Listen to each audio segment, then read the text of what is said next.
तुम्ही कधी गूळ टाकून गाजरचा हलवा तयार केलात का? तर चला आज आपण गूळ टाकून गाजरचा हलवा करूया. एकदम हेल्दी आणि पौष्टिक असा. तर सगळ्यात अगोदर मी छान गाजर धुवून घेतले आणि त्याला छान किसून घेतलं. त्यानंतर तुपामध्ये त्याला छान लाल होईपर्यंत पूर्ण भाजून घे. छान त्याला तुपामध्ये परतून घ्या. त्यानंतर यात दूध टाकू.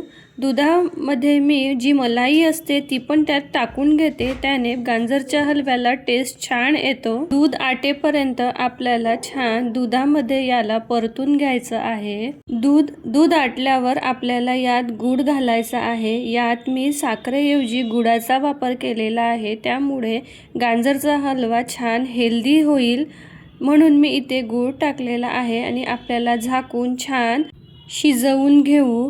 गुळाचं पाणी आटल्यावर यात मी वेलची पूड घालते. त्याचबरोबर ड्रायफ्रूट्स घालत आहे. तुम्ही तुमच्या आवडीनुसार कोणते पण ड्रायफ्रूट घालू शकता. मी इथे काजू, बदाम, पिस्ता त्याचबरोबर खोबरं कीस घालते आहे. त्यानंतर मी इथे मिल्क पावडर घालते आहे. हे ऑप्शनल आहे. तुमची इच्छा असेल तर तुम्ही टाकू शकता. मिल्क पावडरने टेस्ट आणखी छान येतो आणि बाइंडिंग पण छान येते. त्यानंतर आपल्याला छान गाजरचा हलवा परतत राहायचा आहे जेणेकरून बुडाला लागायला नको. तर असा झालेला आहे गाजरचा हलवा. कसा वाटला तुम्हाला ही रेसिपी? नक्की मला कमेंटमध्ये कळवा.